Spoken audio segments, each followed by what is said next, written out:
We thank God that despite the rain, naata karon naghiusa sa pagsimba, pagdayeg sa atong buhay nga Dios. Amen. Today, we will continue our study in the book of Galatians. Naanata sa Galatians chapter 5, verses 16 to 21. And last time, naghisgot tang mahitungod sa ato ang kagawasan, to our freedom. Di ba mo na itong hisgotan last time about our freedom? And we should not use our freedom as an opportunity for the flesh. Nga magpakasala na hinuon ta tungod sa ato ang kagawasan. Tungod kay gawas no naman kita, wala man kita na ulipon sa sala o wala po kita na ulipon sa balaod, dili po ka na rason nga magpadayon kita sa atong mga sala. Dili ka na rason nga magbuhat hinuon ta o mga butang nga dili angayan tungod kay duna na kita'y kagawasan. Hinuon ang kagawasan nga atong nabatunan, kagawasan sa pagbuhat sa mga matarong ng mga butang. O karon ato ang this is our conclusion last Sunday, that true freedom in Christ leads us to selfless love, not selfish living. And today, we are going to talk of walking by the Spirit. Atong hisgutan nga dili man lalim makigbatok sa atong unod. Every now and then we are enticed, we are tempted to do what our flesh wants, right?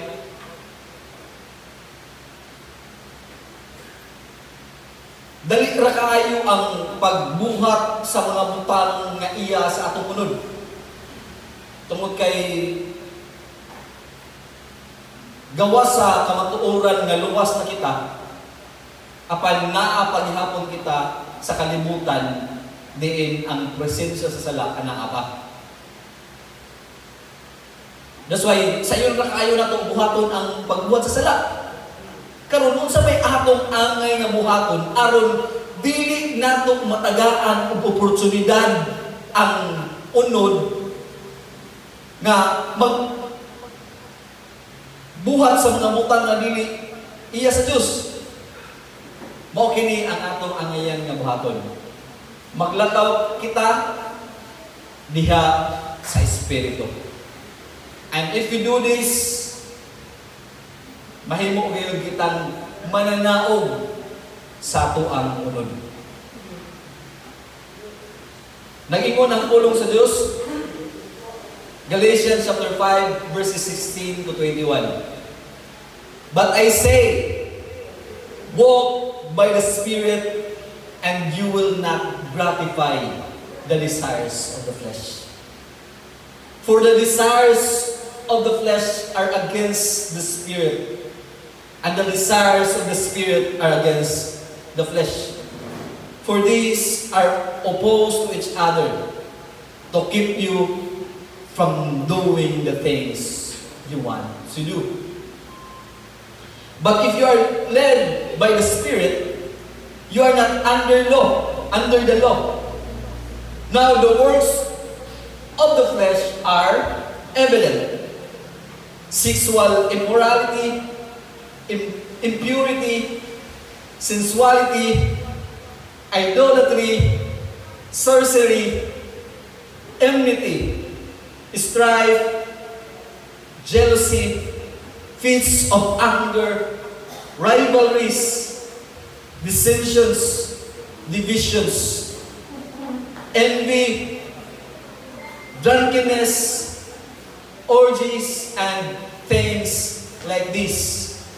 I warn you, as I warned you before, that those who do such things will not inherit the kingdom of God. Let us pray. Lord, we thank you that today we can ponder upon your word. Help us understand your word so that as we live this Christian life, mahimo yun na mo ang pagbuntog sa tinguha niining among unod, pinaagi sa amo ang pagkinabuhi diha sa Espiritu. Balang Espiritu, ikaw ang magiya kanamo, ikaw ang magtudlo kanamo, aron madawat namo ang masabtan namo ang pulong sa Dios ug madawat namo kini ug amo kining ikinabuhi sa matag adlaw. Amahan kanimo kining tanan akong gitugyan pinaagi sa ngalan ni Jesus. Amen. Now, once again, mo ni ang angay nato nga buhaton sa ato ang aron dili nato matagaan og oportunidad ang unod.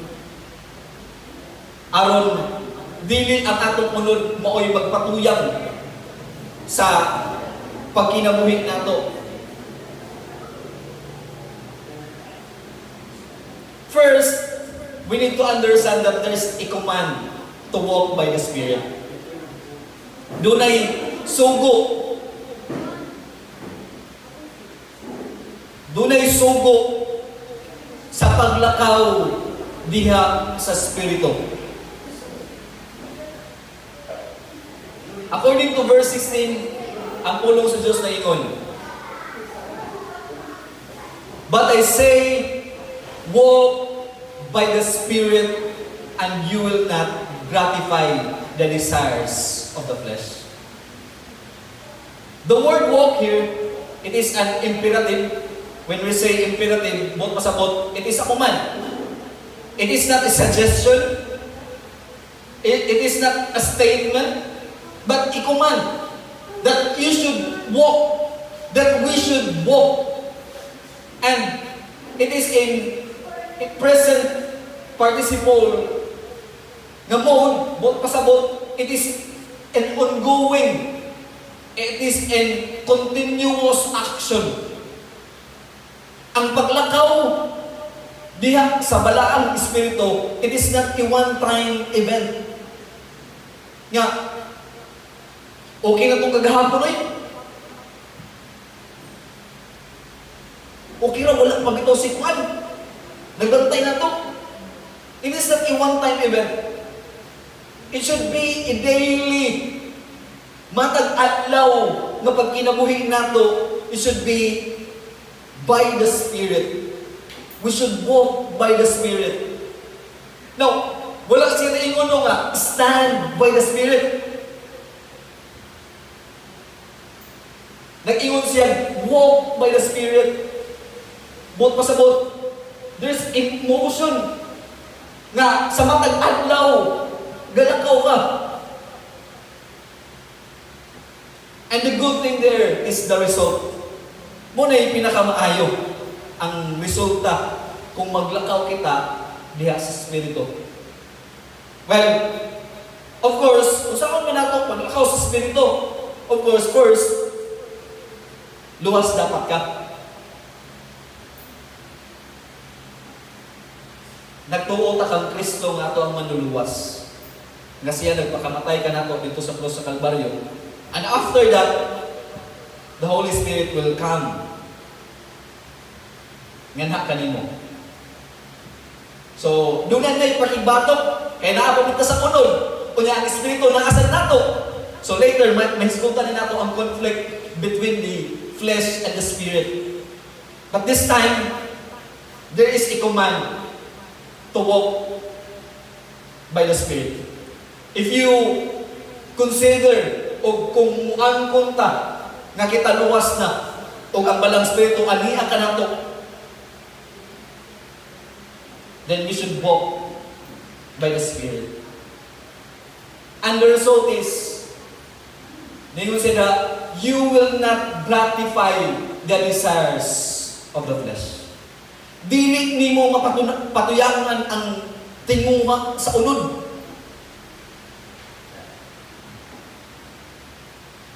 Now, wala siya ningon, you might not gratify Ningon siya, you will not, no, pasabot.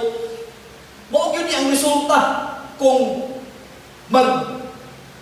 kinabuhi ta, maglakaw ta diha sa Espiritu, dili nato mapatuyangan ang mga butang or mga tinguha ni ining atong unod. Later sa nato, kung may sigutan, unsa may naa sa unod? Unsa may desires sa unod? Unsa may gibuhat sa unod? So, it's clear that a life led by the Spirit leaves no room for the desires of the flesh. Ang kinabuhi nga gigiyahan sa balaang Espiritu, dili magbilin og luna sa tinguha sa unod.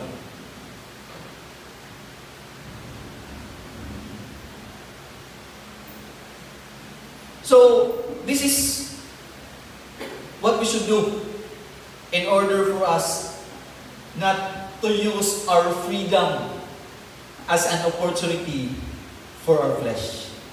Aron dili nato mahimo ang or magamit ang ato ang kagawasan,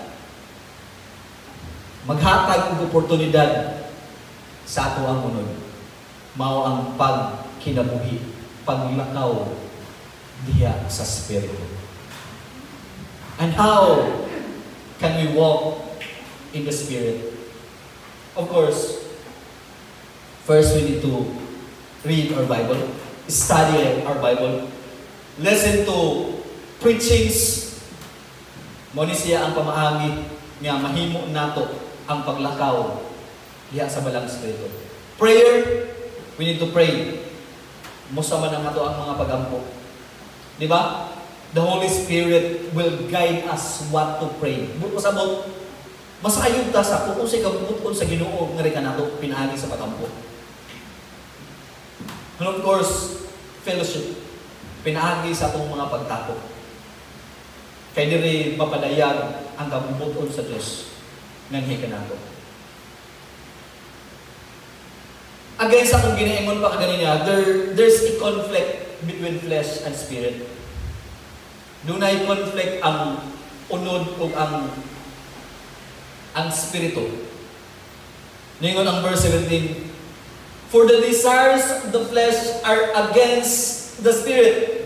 Sa kuno, ang tinguha sa unod, batok sa espiritu. Nagibali na po niya, the desires of the spirit are against the flesh. Ang tinguha sa espiritu, batok sa unod. For they are opposed to each other. Di yun ni magdungan ng duha. Di yun ni mag-abot ng duha. So, we can say that a person is spiritual or fleshly. Di ba? Wala kinay tunga-tunga. Kini siya kay kuan siya kanang usahay maayo, usahay ko dili. Di ba? Dili gay. Kay it will always be against if you are in your or naka sa to ang pag-unod nun or ang gipatuyangan nato ang ato ang desire sa tumunod, unod nun yung takayo. They oppose to each other. Kung sa may rason nganong nag-oppose sila sa nganong man to keep you from doing the things you want to do. Kabantay ta? Ang ato ang mga gipagbuhat, ang mga butang na dili na ko gusto. No. Kabantay ta? Alam tag alas 5 kadlawon or alas 6. Mubalik na lang ng alarm. Napod. Kay dili man amoy gusto sa tong lawas. It will keep you from doing what you want to do.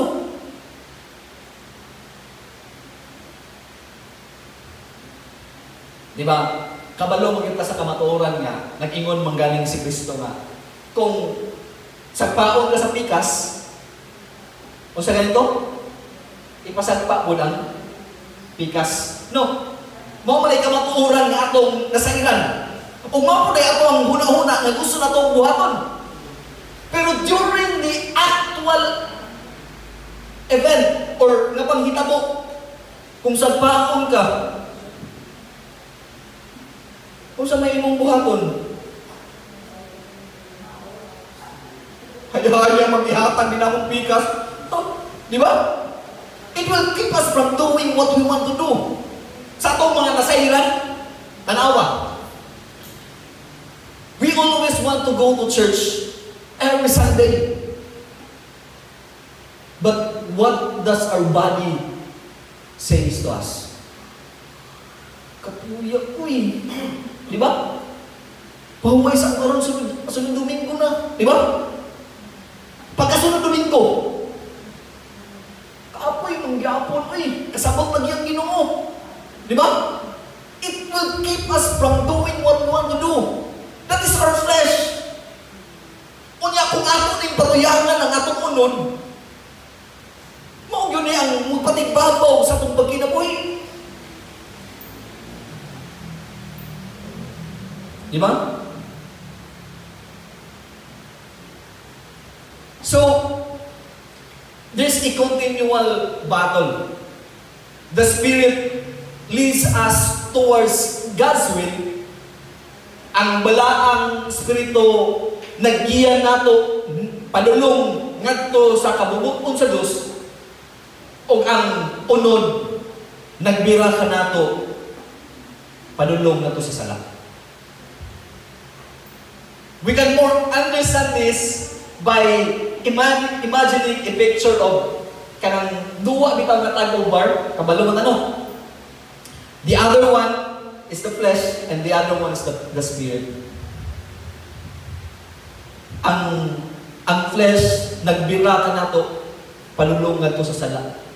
O ang spirito nagbira ka nato padulong ngadto sa kabubuton sa Dios. And we need to recognize this. Dapat ato ning i-recognize nga there is a battle. Dunay pakigbatok dire kanato. Kay kung dili nato ma-recognize nga dunay pakigbatok dire kanato, mo naman tag okay ra ni. Wala bitaw masukuan ni, di ba? Okay ra ni.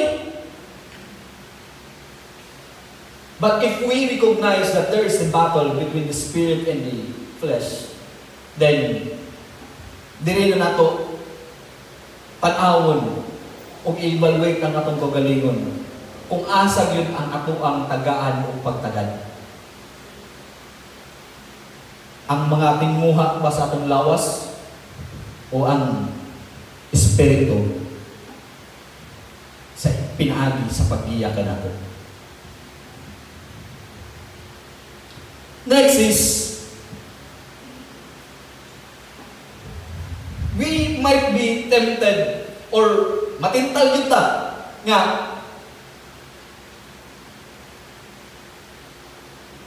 the best way not to gratify the desires of the flesh is through the law. Aron dili nato mapatuyangan ning atong mga tinguha sa ato ang unod, ni balaod. Murain nga ang atong una-una ba? Through the law. Di ba kamamtay ka? Moingon ang kalimutan nga. Maunang grabe na ang kasasala ang kalimutan kay wala man sila nagtuman sa balakon sa Diyos. Di ba? Maunay kasagaran, madunggan nato. But this time, it is not because they do not obey the law. It is because they were not led by the Spirit. Ningon siya sa verse 18, but if you are led by the Spirit, you are not under the law. O mamaya itong mga ipangisugutan pagnyagi. That we are not under the law anymore. Kung sa manay akong muhaton karon pastor, kung dili na ang balaod, kung sa man, we should be led by the Spirit. Mao ni siya ang atong buhaton. Nahimong man nga isyu, taga-Christian gospel. Dili naman na sila mutuman o balaod. Dili naman na sila mutuman o balaod. Di nagalit na sila magbasa ng Old Testament. No. Dili sa ingon nga, walang talituo o balaod. But if you look at this verse, the Spirit is not, if we are led by the Spirit, we are not under the law. And we believe we are led by the Holy Spirit. I believe the Holy Spirit is in us already. That's why we are not under the law anymore. And again, we are tempted. We are kanang dali ra kayo ta ma-entice to go to the law as a means for this kanang aron bili nato mag-gratify ang ato ang desire sa ato ang unod. Dali ra kayo ta matintal-ana. Kay nagtuo ta nga ang balaod, pinaagi sa balaod, or pinaagi sa mga maayong pinuhatan, dili na nato mapatuyangan ang ato ang mga tinguha sa tumunod. No. The cure for the flesh isn't found in the law, but in walking by the Spirit. It is only walking by the Spirit. Let us ask the Israelites. They are always keeping the law. Pero, they believe the law, ilahagi ng i-uphold the law, but pangutan una to sila. They perfect the law? Dili. Wala. Hindi na perfect. And are they justified because of it? May kung sila, dili. So, kung pasabot, the law is not the cure sa ato ang unod. And according to our passage, it will always be walking in the Spirit. In the stage of sanctification stage of our salvation, we are thinking that Christian living is the means, or mauna ni siya ang ato ang angay buhaton. And I say, we should be led by the Spirit in order for us to continue this Christian life. Hindi yun na ito mahimo man. Katulang example na ako, katong magpasagpa. Kapag binato ka ng bato, batuhin mo ng tinapay. It's easy to say. Di ba? It's easy to utter those kanang quotation. Sa iyo na kaayo ito, nato isulti. Pero, kaya magbunon kang bato niya. Paano akong ibunon? That is our flesh. That is the flesh. That is mo na ito. But if we, kung atong tugutan o himuon nato ang atong pagkinabuhi nga gigiyahan sa balang espiritu, mahimo gayud nato. Kay later, di ba? Chapter verse 21 ra magtataman karon. Ini ka 22 ani maghisgot na taog the fruit of the Holy Spirit. Unsa man di ay ang bunga sa balang espiritu. O dili nato masabtan nga dili yun ay ang balaod. Ginya sa balang espiritu na. So, again, the cure for the flesh isn't found in the law. The law will just make us aware of our sins, but it will not cure our sins. And in order for us to continue this Christian life, this Christian walk, we need to be led by the Holy Spirit. That's why we should always be dependent to the guidance of the Holy Spirit. Dapat yun ta mahimong dependente sa giya sa balang espiritu. Matag adlaw, dili lang matag Domingo. And again, in what way we can be led by the Holy Spirit? We read the Word of God. We pray. we fellowship with one another. So, dali na po nato i-evaluate itong ugalingon. How often we read our Bible? How often we pray? How eager we are to fellowship with our brothers and sisters? Kabasa mo Bible, kaya sige mag-scroll na may mga verse sa Facebook, no? Dili intentional lang ato ang pagbasa sa Biblia. Makaampo mo ko 3 times a day. Pamahaw, paniunto, panihapon. No? No. Dapat mahimutang may nampuan. According to Paul in Thessalonians, ningon siya, pray without ceasing. Magpag-ampo sa walay undang. So, buto sa we should be dependent to God sa matag adlaw. Now, what are the works of the flesh? Unsa man day ang mga buhat sa ato ang unod? Unsa man day naa sa atong unod? Ningon siya sa verse 19, 20, 21. Now, the works of the flesh are evident. Unsay mo pasabot ani? Pag-ingon niya, now the works of the flesh are evident. Klaro, obvious. Di ba? Klaro kayo, dayag. Unsa man sila?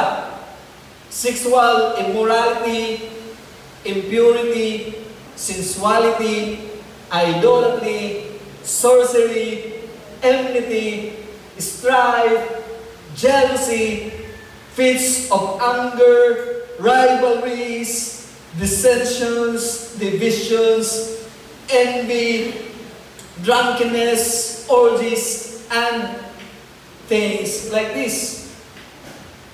Okay po na nato, that is 15. Right? 15 na kabuok. Sa lain ng mga translation, 17 kabuok. Kay kining sexual immorality, gihimo nilang 3 kabuok. Na ay idolatry, fornication, o sa isa. Alagi, duha. Idolatry, adultery, and fornication, which is mahulog na po ni siya aning sexual immorality.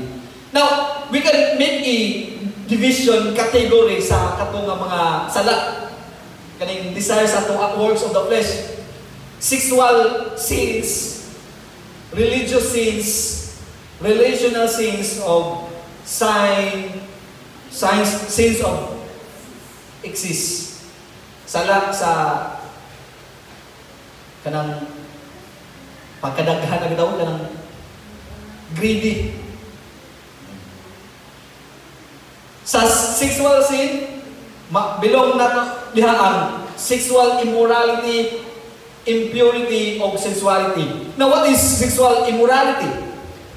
So, any sexual activity outside God's design for marriage.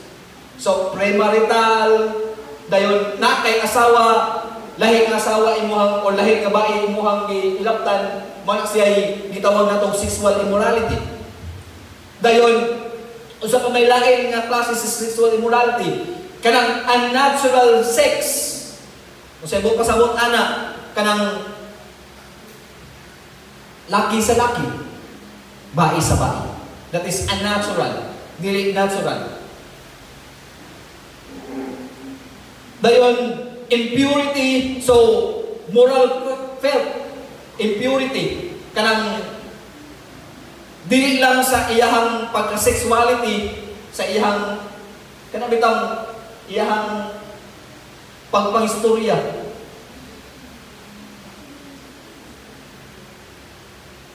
Dili kanang morally. Di ba kay nindot kayo paminawon ang mga green jokes to? Kanang usahay makatawa ta pag-ayo kanang mga gitawag na itong green jokes. Pero kaning sensuality diri nabilong na siya, kanang bastos ta og mga bakbak, mo ni siya diri ni siya nabilong.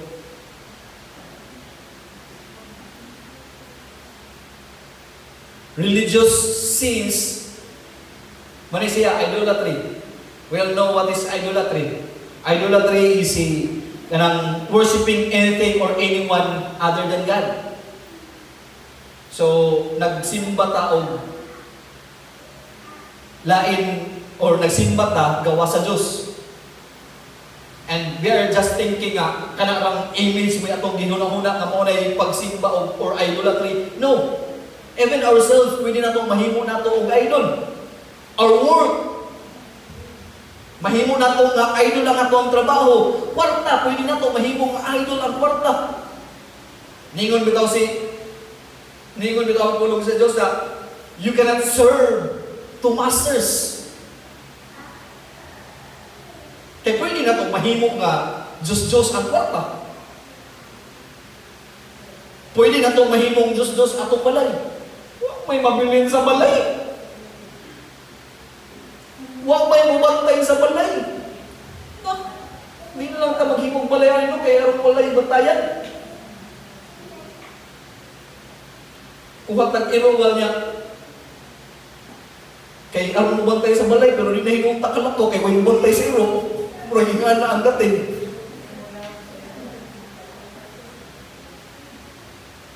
Next is relational sins. Enmity, sa maling, witchcraft or sorcery, meaning seeking power through magic. Sorcery or occult practices. Kamantay ta, kanang sauna, nagitay gipang hambin rin nga, kanang nayulo niya na yung murag, habak. Di ba? Naat-anak! Muna itong naatan sa una. Kabantay ta, ang bata inig. Matawo ang bata. Palitan na ito gatong pulsiras nga. Murag na green, red nga. Kuhan bitaw? Uya, kay dali ko naman itambok ang bata. Tuawa na nakuha, inuwa ng pulsiras. Kay, kuhan naman na ka ng isulod rin ba? Wala siya ka ng lag. Isa na siya. That is asking for power sa bawkin sa na ilahang di pangayuang gahom. Di ba? And relational sin, first is enmity or hatred. Nakikapumot. So, hatred, hostile attitude, deep-seated anger. Naayod kay kanang dili maayo nga pagbati sa uban. Kanang bitaw kusugay manghambin o kanang kapumot. Pantay lang ka, makabalus yung kunimo, di ba? Pero may maghambing. Ito ang resulta. Di kuhaan kay na-stroke kay grabe na magsakit sa kasing-kasing. So, wala siya. Hatred or enmity. Strife. So, na strife. Parehas sa akong gisuot karon. Discord, meaning quarrelsome. Tanang pirmi mag-cause of arguments. Kita, nagaling kung may mas nindot nga opinion ng uban.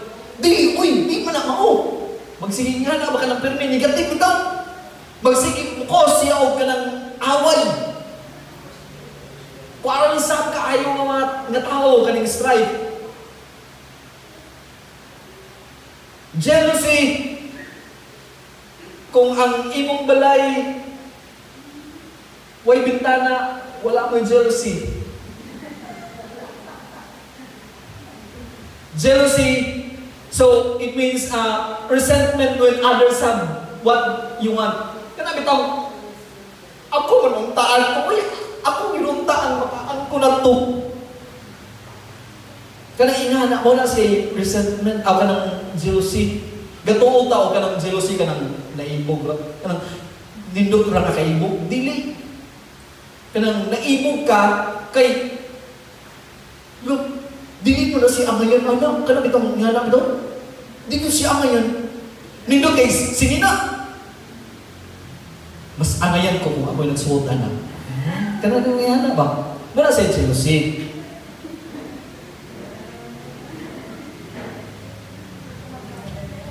Sunod is fits of anger. Sa Malaysia, explosive outbursts of anger or uncontrolled temper. Hot-tempered. Kanang pirmi init ang ulo. Umani sila. Kaning fits of anger, isa ni siya sa buhat sa unod. Kanang galit na kahit masuko. Ay, kung tanduga. Antay lang matandog ko. Naingon naman sila nga, when women is on their menstruation, init ko ng ulo. Kaya, ikuan na ba na yung hormone? May hormone? No? Di yung init yung ulo. So, next is rivalries. So, always looking for competition. Kana bitang magsigig compete. Naman siya kanang mga good competition just for yourself to kanang aron mo grow ka sa ko galingon kay nagtan-aw ka sa uban nga landuta mo to sila ako sa big okay naman ang ingana dili bitaw nang kanang ako ra man unta kanang pirmi ra sa iyang kagalingon ba kana ko dili maayo. So rivalries or kanang sa lain nga translation selfish ambition kuan siya kanang pursuing personal gain, power, or success at the expense of others. Mo ni siya rivalries. Next is dissensions, creating division or rebellion within a group. So mga tao ni nga always magtinguha og kagubot sa grupo. Factions, o ano siya, divisions. Factions. So, synonym mo siya sa dissensions. Pero, kini siya ka nang naagibitaw siya kasing-kasing nga pirmi or espiritu nga pirmi maglahi. Kining maghimo ka grupo. Uy, na may lahi, maghimo po ta. Kanang ingana. Next is envy. So, can envy a destructive desire to take what belongs to someone else. Ang jealousy, kanang naakay lain nga pagbati nga, kanang nasuya ka, kay ganun sila may naam. Ganun sila raman. Kining envy, kanang magbuhat kag mga butang nga makuha gid nimo tong naan niya. Kanang imuha yung pagital pamaagi ba nga imong makuha tong naan niya. Di pwede. So mo na say envy. Next is sins of excess. Kanang mga sobra, drunkenness. Kining drunkenness buot pasabot ani kanang sobra na yun kanang mahubog na. So kay nahimo ba yan ang pangutana sa Kristohanon kung pwede ba mo inom ang Christian o alcohol. But if you look at this verse, gihisgutan niya is drunkenness. If you look at the Bible, sa dagan kaayo mga mention mahitungod sa alcohol. O ang pag-mention sa alcohol, wala niya bawalan ang pag-inom apan ang paghubog-hubog. Mao iyang gibawalan. Especially if you read Proverbs. Pero anong mainom ang kag walay rason? No, bisan og dili ka mahubog, ganun mo inom yun. So, dili na lang. Especially if na mga tao nga nagpalibot nimo nga mapandol. O sa ingon ni Pablo sa Corinto. So whether you eat or drink, do it all for the glory of God. Muinom man ka or mukhaon, himuan na para sa kahimayaan sa Diyos. Kaya nga naman, if you look at the context of that verse, nag-isgot siya mahitungkod sa pagkaon o pag-inom. So, kung may mapandol ng mga igsuon nato, bisan kung gamay ra atong giinom, di na lang yung tama-inom. Kaya mapandol mo to sila. So, we use our freedom. Pwede mo tama-inom, pero gamiton nato ang ato ang kagawasan na makapahimaya sa Diyos. Uy, tuaman si Juan David ko. Bata para ba ni? Sa pagtuo. So, kitaan man mo nga naasya, din na lang kung kamo-inom. Orgies, so sa maning orgies, kanang partying. Party. Daghan na mag-party, no?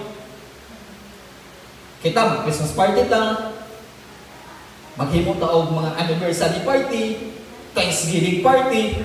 Pero kini siya ng party is kanang party nga wild, immoral, filled with overindulgence and sinful behavior. Makita niya nato, kanang itong maghawid-hawid po ng butilya, mo na siya ka-party ang hisgutan diri. O niya, naigamisan diha, naigihambin nga puti, mo na siya party nga dili. Gihisgutan ni Pablo diri, kaning orgies.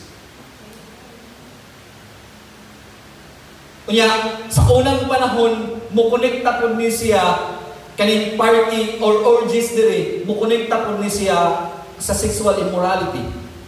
Kaya nga naman, during their time, naaraman sa ilahang palibot ang sexual immorality nga gipagbuhat niya. Dito sila, the party-party ra po. So, it could be nga maabot, look at those kanang mga videos nga makita na to sa Facebook. Unsa na ilahang forma inig mag-party, di ba? So, these are the things that kanang the works of the flesh. Mo ni siya ang mga buhat sa atong ang unod. Unya, ang sumpay pag yun ni Pablo ani, and the things alike, o ang mga butang na sama niini. So kung pasabot, dili lang kani, daghan pa ang buhat sa ato ang unod. And, og ato aning tagaag pagtagad sa gidaghanon sa buhat sa atong unod, di yun ay lalim. Di yun ay lalim, or di yun po mahimo nato ang pagdili niining mga butanga. That's why we should be led by the Holy Spirit in order for us nga mahimo nato ang pagkinabuhi nga dili o yun niini.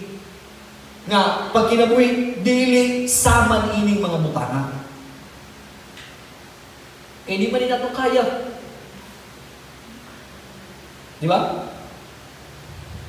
Lamit kayo ang beer nga bugnaw. No.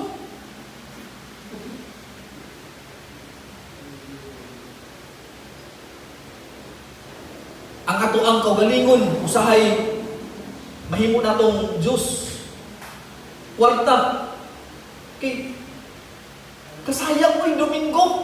600 naman no? Maguna-una na yung tana. Kasayang sa Domingo Unya ako musing ba? 600 ba yakon no? Usahay nga na ang atuwa. Dili yung lalim.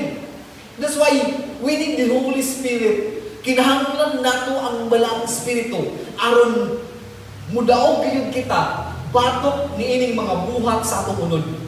Kay dili gyud nato kaya kung kita ra.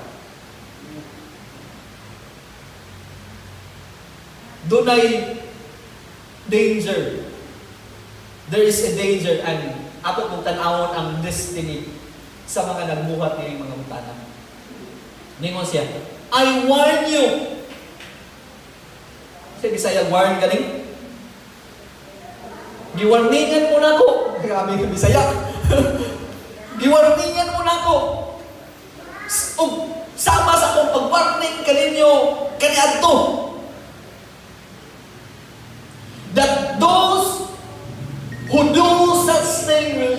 not inherit the kingdom of God. Wala si Pastor, nagsigig tudlo nga, dili ko no pinaagi sa mayong binuhatan. Maluwas, pero nanong dosan stay man lang eh. So, if you look at here, both pasabot that, pag-ingon ni Pablo nga, I warn you as I warned you before, ningon si both pasabot that, Paul often instructed Christians in how you should live. Dili lang ni kasani niya gisulti. Dili lang ni occasional niya gisulti. Both pasabot, Paul is keeping on teaching the Christians on how we should live. O,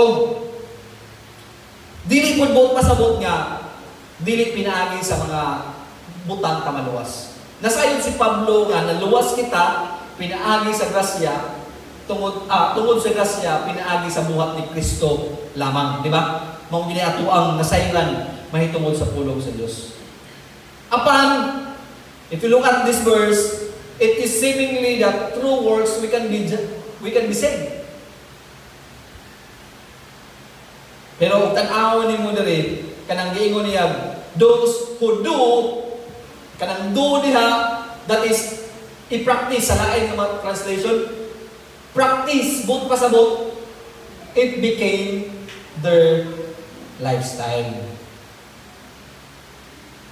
Nahimo nga ilahang kinabuhi. Kaya nga naman, isa sa pagpakita nga kita luwas, isa sa pagpakita nga kita doon na may balang espiritu, doon na ngayon kita kabaguhan sa kinabuhi. O sa ingon sa Corinthians, anyone who is in Christ is now a new creation. Bago na nga binuhat, kunyang anong nagpabilin pa mga kasadaan? Nagpakita lang na it's either wala pa yun ka ng tuo kang Kristo o wala pa ang Espiritu nga nakanimo.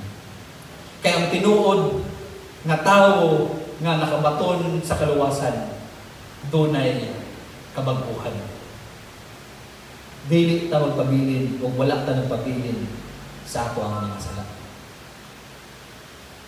O pinaagi sa balang Espiritu nga ani ato nato, doon na gayon kita'y kabaguhan. That's why, this time, na may mga old nga Christian na napoy mga new nga Christian, let us evaluate ourselves. Sukal sa ato ang pagkaluwas, hangtod karon. What are the changes nga itong nakita sa atong kaugalingon?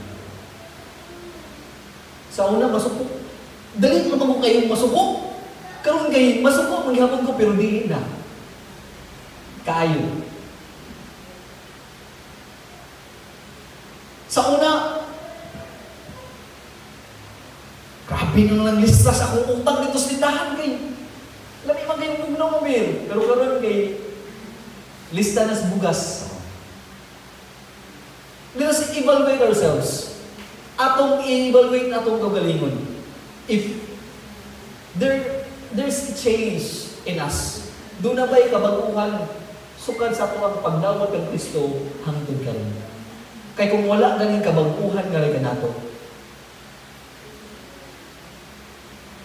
the Word of God tells us that ang nagbuhat din ng mga butana dili makaangkol sa gingharian sa Diyos.